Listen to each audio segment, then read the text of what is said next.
ये एक सोचने की बात है, विचारणीय बिंदु है। इसके बाद कांग्रेस ने इस देश को क्या क्या और सौगातें दी वो मैं आपको बतलाता हूँ। ये इसलिए बतलाना जरूरी है कि चुनाव आपके सर पर है और आपको इन सब बातों को सोचना चाहिए, इसलिए आपके सामने ये सारी बातें मैं प्रस्तुत कर रहा हूँ। 1954 में तत्कालीन प्रधानमंत्री जवाहरलाल जी नेहरू साहब ने एक कानून बनाया इस देश में, ड्रग एंड कॉस्मेटिक एक्ट। बहुत कम लोगों को जानकारी होगी कि इस तरह का कोई कानून हमारे यहाँ भारत में लागू है। और ये क्यों लागू है, इसके अंदर जो कानून लागू किया गया, इसमें हमारी जो प्राकृतिक चिकित्सा पद्धति है, जो आयुर्वेद है, जो योगा है, उसका एक तरह से निषेध किया गया इस कानून के जरिए। अब यदि कोई कहे कि मैं ऐसा करके तुम्हारी तबीयत ठीक कर सकता हूँ, या आयुर्वेद में मेरे पास ऐसी कोई दवा है कि मैं कैंसर का इलाज कर सकता हूँ, तो ओपन रूप से वह नहीं कर सकता। इस कानून के आने के बाद जो हमारी जो प्राचीन प्रणाली थी चिकित्सा की, उसको इस कानून के जरिए समाप्त किया गया। तो देश में कांग्रेस के हमारे लोकप्रिय चाचा नेहरू ने एक बहुत बड़ा उपकार किया, ड्रग एंड कॉस्मेटिक एक्ट इस देश पे लागू किया और हमारी जो पुरानी चिकित्सा पद्धति है, आयुर्वेद है, यूनानी पद्धति है, उनको पीछे धकेल दी। इसके बाद मैं बतलाता हूँ 1975। इस बात की जानकारी सबको होगी क्योंकि तत्कालीन प्रधानमंत्री श्रीमती इंदिरा जी गांधी ने इस देश पे आपातकाल लागू किया था। और जब एक तरह से कुछ लोग ऐसा कहते हैं कि लोकतंत्र को कुचल दिया गया, जैसे भी अपनी अपनी ओपिनियन है, उस वक्त इंदिरा जी ने संविधान में 2 शब्द जोड़े। उस हालात में बिना किसी चर्चा के ये शब्द जोड़े गए, क्योंकि आपातकाल के अंदर नेता तो सारे जेल में थे। तो इंदिरा जी ने क्या किया, 2 शब्द हमारे विधान में जोड़े, संविधान में जोड़े, जिससे संविधान की आत्मा ही बदल गई। अम्बेडकर जी ने जो संविधान बनाया, उसके आत्मा को इंदिरा जी ने 2 शब्दों को जोड़कर संविधान में उसकी आत्मा को बदल दिया। बतलाएंगे आप वो 2 शब्द कौन से थे? बहुत को बिल्कुल सही कहा आपने, फिर भी मैं आपको बतला देता हूँ। यदि आपको मालूम है तो आप कमेंट में लिखें कि हाँ मुझे मालूम है, और कौन से 2 शब्द थे जो जोड़े गए वो आप कमेंट में लिखें। संविधान में 2 शब्द जोड़े गए, सेक्युलर पहला शब्द, और दूसरा शब्द सोशलिस्ट यानी समाजवाद और धर्मनिरपेक्ष, ये शब्द उसमें जोड़े गए। और इस तरह संविधान की जो मूल आत्मा थी, जो अम्बेडकर जी ने जो संविधान बनाया था, आज हम अम्बेडकर जी की जयंती मनाते हैं, अम्बेडकर जी की पूजा करते हैं, उनको हमारे संविधान के निर्माता के रूप में जानते हैं, उनको पूजते हैं, मगर उनके बनाए संविधान की आत्मा को बिल्कुल ही इन 2 शब्दों को जोड़कर बदल दिया गया, समाजवाद, सेक्युलर, धर्मनिरपेक्ष। तीसरा उपकार जो कांग्रेस ने किया इस देश पे 1984 में, 1984 में राजीव गांधी प्रधानमंत्री थे और उन्होंने एक ऐसा कानून बनाया कि जितने भी घुसपैठिए विशेष रूप से आसाम में इस देश में आ गए हैं, 1971 तक जितने भी घुसपैठिए इस देश में आए, उन सबको लीगलाइज कर दिया गया, उनको भारत की नागरिकता दे दी गई। और ये कैसे किया गया, संविधान में एक सेक्शन जोड़ा गया, सेक्शन 6A। इसके तहत भारत में विशेष रूप से आसाम में जितने भी घुसपैठिए 1971 तक आ गए थे, उन सबको भारतीय नागरिकता दे दी गई। अब इसका दुरुपयोग कैसे हुआ ये बतलाऊं। पहले तो ये काम ही मुझे तो नहीं लगता कि बहुत अधिक सही काम हुआ, मगर चलो हुआ। पर इसकी आड़ में आज तक भी घुसपैठिए आ रहे हैं, क्योंकि जब घुसपैठ करने वाला आता है तो बॉर्डर पर पर्ची कटा के तो आता नहीं है, वो किसी भी स्टेट में चला जाता है और कहता है मैं तो 71 से पहले का आया हुआ हूँ, पहले मैं वहाँ रुक गया था, अब मैं यूपी में आ गया हूँ, अब एमपी में आ गया हूँ, अब राजस्थान में आ गया हूँ, अब गुजरात में आ गया हूँ, अब महाराष्ट्र में आ गया हूँ। इस बात को जांचने का कोई भी यंत्र हमारे पास नहीं है कि वो वस्तुतः इस देश में आया कब। तो इसके जरिए भारत की डेमोग्राफी बदली गई। समझते हैं आप डेमोग्राफी का मतलब?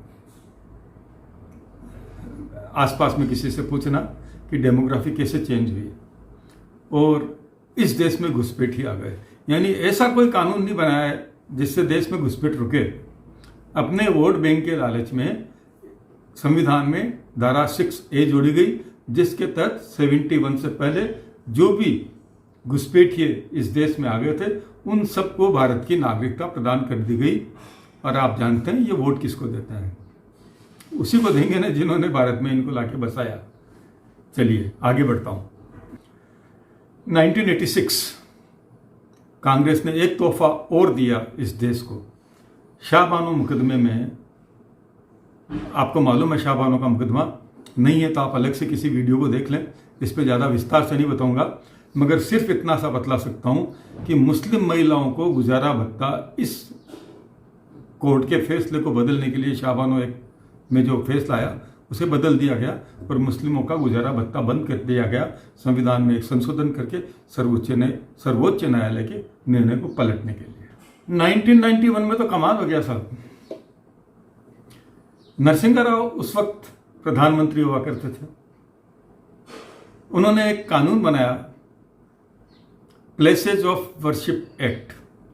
यूट्यूब पर इस पे कई वीडियो मौजूद हैं और एक वीडियो मेरा भी है। मेरे चैनल का नाम नटवरलाल बाहेती और लर्न विद बाहेती जी, मेरे 2 चैनल है यूट्यूब पर। शायद किसी चैनल पर आपको ये मिल जाए, वैसे आप कोई भी चैनल ढूंढो, दोनों के वीडियो साथ साथ आ ही जाते हैं। तो इस वर्शिप एक्ट में क्या हुआ कि ये बताया गया कि भारत में सांप्रदायिक सौहार्द बना रहे, इसके लिए एक्ट लाया गया और इसमें से केवल एक प्रकरण को छोड़ा गया, राम जन्मभूमि बाबरी मस्जिद विवाद को। बाकी सारे प्रकरण, चाहे वो काशी विश्वनाथ का मामला हो, चाहे मथुरा का मामला हो, और ऐसे अनेक बौद्ध मंदिर है, कई मंदिरों का मामला था, इन सब पे जो भी आक्रांताओं ने तोड़ फोड़ की, कब्जा किया, उसको लीगलाइज कर दिया गया। और यहां तक कह दिया गया कि यदि कोर्ट में भी कोई केस चल रहा है इस मसले को लेकर तो वो स्वतः ही निरस्त हो जाएंगे। और हमारे भारतीय नागरिकों ने, धर्म प्रेमी नागरिकों ने इस बात को सहर्ष स्वीकार कर लिया। और इतिहास सिद्ध करता है कि ये जो राम जन्म बाबरी मस्जिद विवाद है, इसके अंदर जो पक्ष आया वो राम मंदिर के पक्ष में आया। और यदि और दूसरे जैसे कृष्ण मंदिर है मथुरा में और बनारस में काशी विश्वनाथ मंदिर है, इन पे भी यदि फैसला आता ना तो ये पक्ष विशेष के पक्ष में ही आता। मगर नरसिंह राव ने एक ऐसा ताबीज कर दिया कि अब उस पर आप मुकदमा ही नहीं लड़ सकते।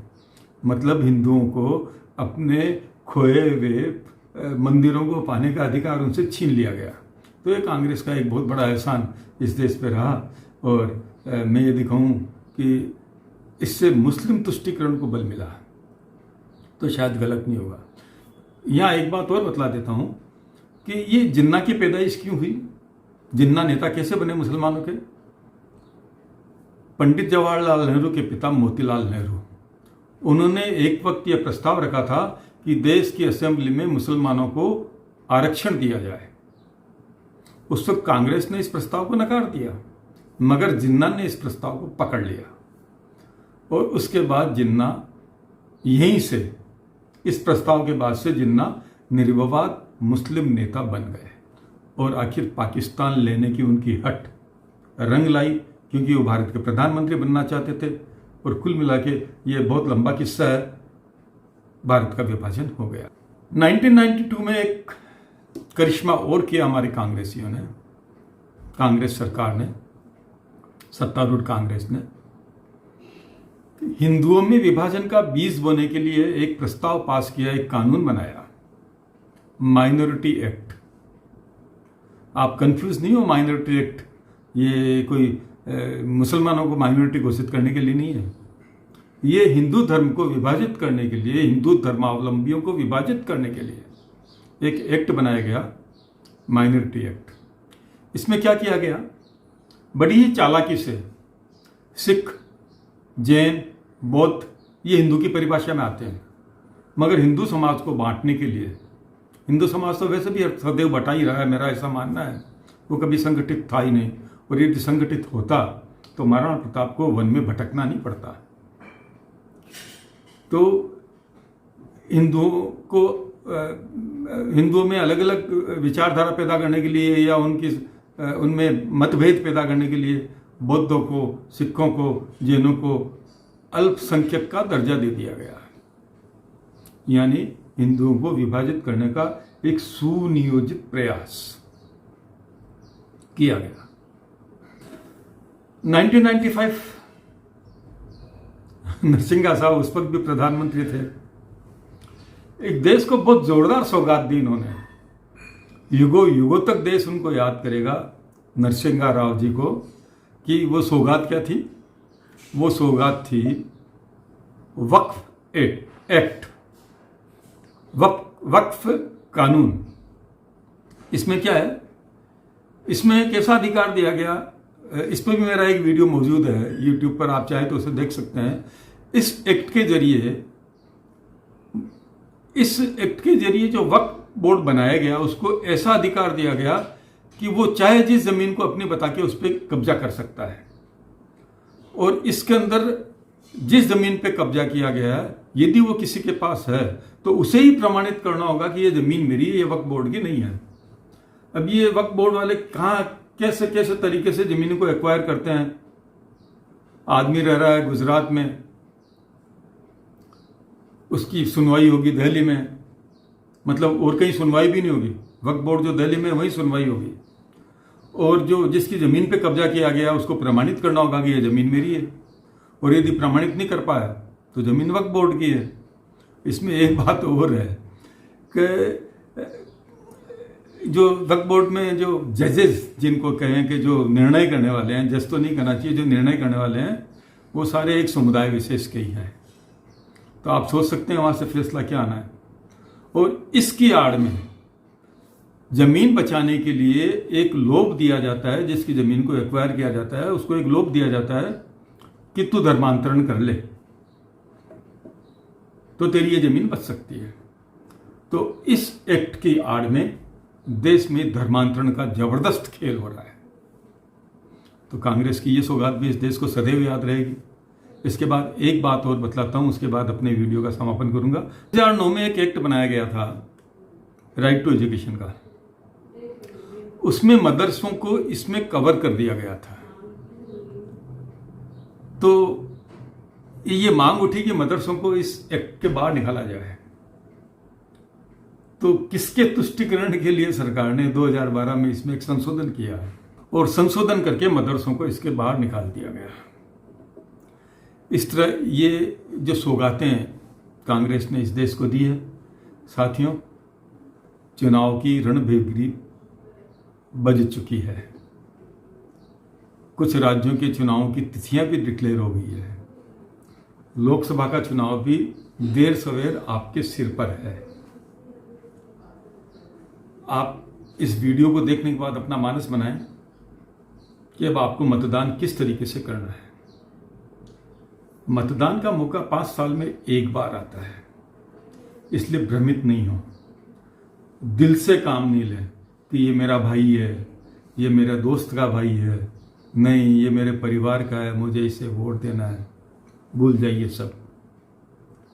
जब आपके पास प्रत्याशी, यूं तो नेता लोग दिखते नहीं है पर अभी दिखेंगे आपको, और जब आपके पास आए तो उनसे पूछना, भाई साहब आपका मैनिफेस्टो क्या है, मेरे विधानसभा क्षेत्र के लिए, मेरे लोकसभा क्षेत्र के लिए आप क्या करने वाले हैं, और मेरे समुदाय के लिए आप क्या करने वाले हैं। कब तक हमें कुचला जाएगा, दबाया जाएगा, ये बात उनसे जरूर पूछना। उसके बाद दिमाग से काम लेना कि वोट कहाँ देना है। दिल को आप इस बार भूल जाना। आपके सामने हो सकता है आपका भाई खड़ा हो, मगर आपकी विचारधारा के विपरीत हो सकता है आपका ब्याई खड़ा हो सकता है आपका समधी खड़ा हो सकता है आपकी समधन खड़ी हो। समधन वर्ड इसलिए काम में ले रहा हूँ कि लेडीज रिजर्वेशन का बिल आ चुका है। हालांकि इस बार ये लागू नहीं है, इस चुनाव में ये लागू नहीं है। इसके लिए डेमोग्राफी और कोई जनगणना कैसे हैं या परिसीमन वापस करना है, उसके बाद ये लागू होगा। हालांकि कई लोगों को इसमें विरोध है कि ऐसा क्यों किया जा रहा है, मगर मोदी जी है, पता नहीं उनके पास कौन सा सिस्टम है, वो उसी सिस्टम से चलेंगे। साथियों, आप इस वीडियो के मर्म को समझें, मेरी बात को समझें वैसे ये बात मैं समझाऊँ ऐसा ज़रूरी नहीं, आप खुद भी समझते हैं इन सारी बातों को। सोच समझकर मतदान करें और ये देखें कि कांग्रेस ने इस देश को कौन कौन सी उपलब्धियाँ दी है। धन्यवाद, फिर मिलेंगे।